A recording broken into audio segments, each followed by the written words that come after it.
Remember was released with the Nova Music in 2009 and was released here in the US. It was reissued in the US in 2010 by Strange Attractors Audio House.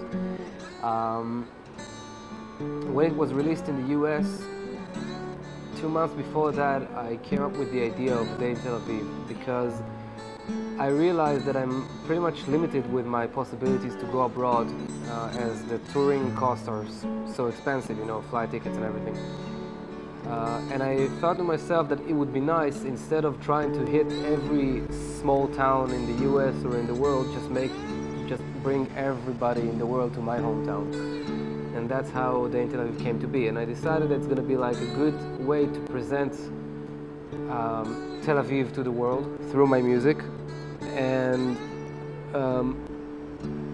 you know, just make a live show, outdoor live show. That would be cool enough, and I'm very much pleased with the result, actually. Now there is the new album. I have a new album called World Behind Curtains, and it's about to be released in January 2012 here in the US. And I'm already thinking about the next video project because, you know, I set a standard to myself, you know, that I have to do it now, like some other way probably, but I have to do it. Maybe I'll do it riding a camel or whatever, something like that.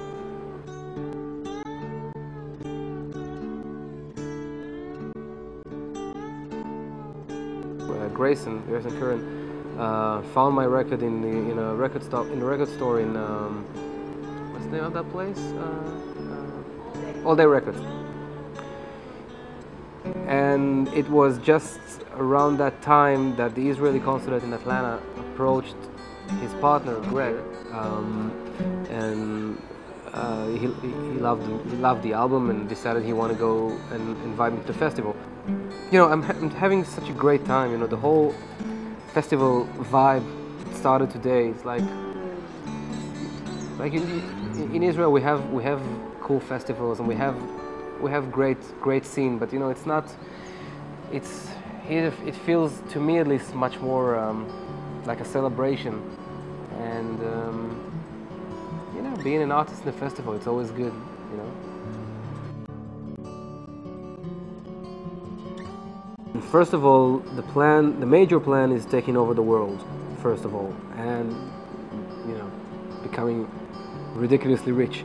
No, seriously, I mean, the new record's going to be released in January 2012. I'm doing other stuff except for my own music. I run a record label called Out Now Recordings, which is a free jazz and avant-garde label. I manage a jazz musician called Albert Beger, and you know, I always end one project and have 5 new ones instead. So it's like I'm always busy. My hands are always on something. But I think that after the release of this record, I need to get it out of my system. You know how it is. You know, have to finish it, and you know that it's out, so you can be available in your mind to make a new one. I want to make another guitar album, but I want to make another album which will not be based on guitar, which will be based on synths, and you know, getting more into sound, crafting in sound, and I guess experimenting with new sounds, etc.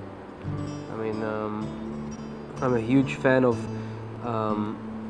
film scores, like weird film scores from the 70s, from horror movies, Italian horror movies and stuff like that. And